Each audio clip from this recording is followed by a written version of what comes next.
So ito po mga ka-idol, ito po yung isusunod natin na i-ferment. So ito po ay tangkong kung tawagin ito sa amin, or kangkong po sa Tagalog, and then sa English ata ay water spinach.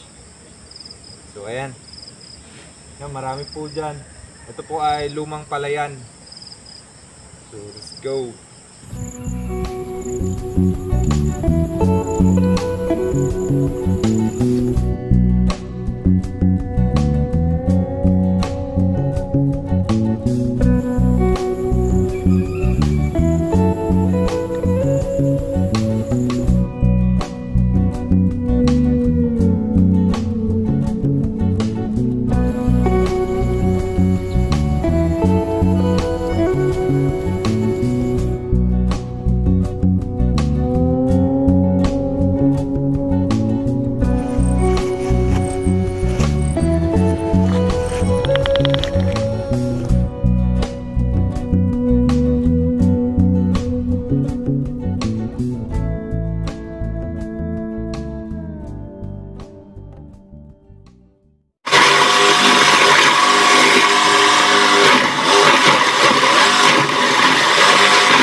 So ito na po mga ka-idol, yung na-shredder po natin na kangkong. Yan.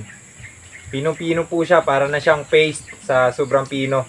So ito po mga ka-idol ay nalagyan na po natin ng asukal, asin, tapos tubig, and then meron na pong darak. So hindi na po natin na videohan dahil hapon na, and then merong paparating na ulan. So ganun lang naman po yung process nito, kagaya lang po nung talbos ng kamote, tsaka yung isa po na ferment natin. So yan, haluin muna natin ito mga ka-idol bago natin ilagay dito. So ayan na yung manok natin. Gutom na.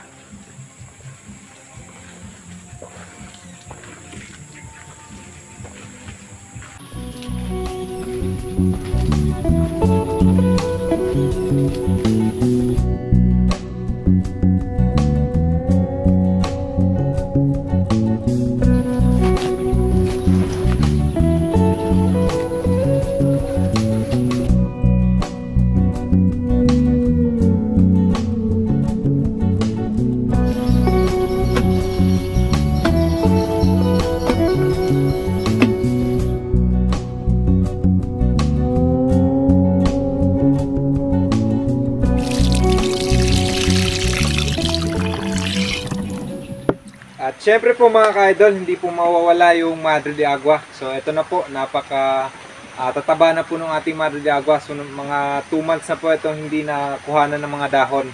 So yan, napakalalaki at napaka-green.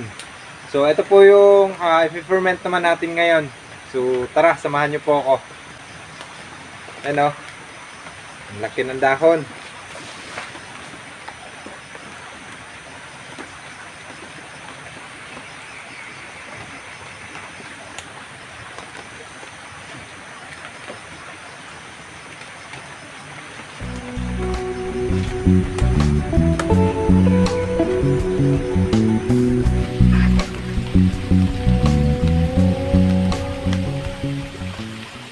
So yan, ganito lang po ako mag-harvest ng dahon nito mga ka-idol. Hindi ko po sinasama itong ano niya, yung malambot na part na sanga.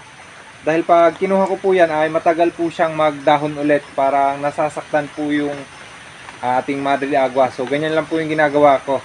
So mabilis lang po itong dumami uli yung kanyang dahon. So eto mga ka-idol, meron po tayo mga backup. Yan, yung kapatid ko, para mabilis po tayo matapos. Ano ba?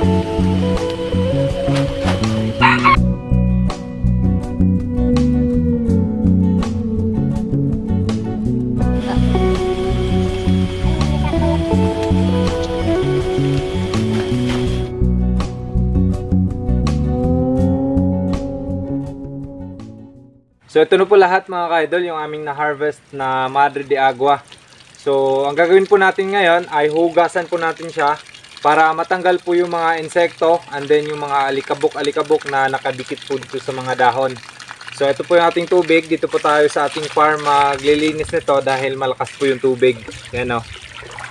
So ito po mga kaidol, pag na-process po itong dalawang sako ay ito lang po. Ganito lang po siya karami. Isang drum lang yung magiging outcome po niyan pag na-shredder na. Dahil nga po yung ating pagkaka-shredder po ay talagang pinong-pino. Parang paste po yung kinalabasan niya. So yan, simulan na natin.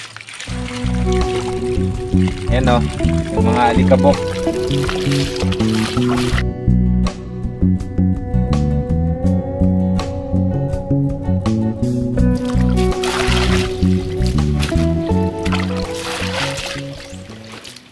So yan pa lang po yung nahugasan natin mga kaidol, and then yung tubig natin ayan, napakadumi na. May mga alikabok and then mga maliliit na insekto. Ayan o. So yan, lilinisan pa natin yan lahat. And then isi-shredder po natin dun sa bahay. Pagkatapos ipaprocess naman natin.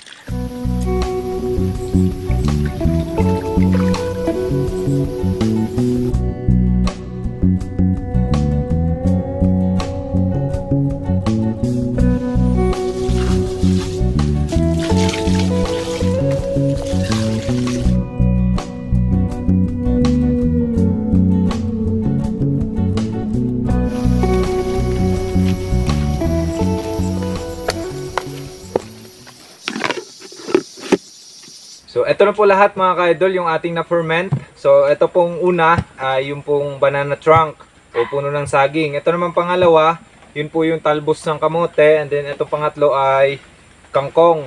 Tapos itong huli ay syempre yung ating madre de agua.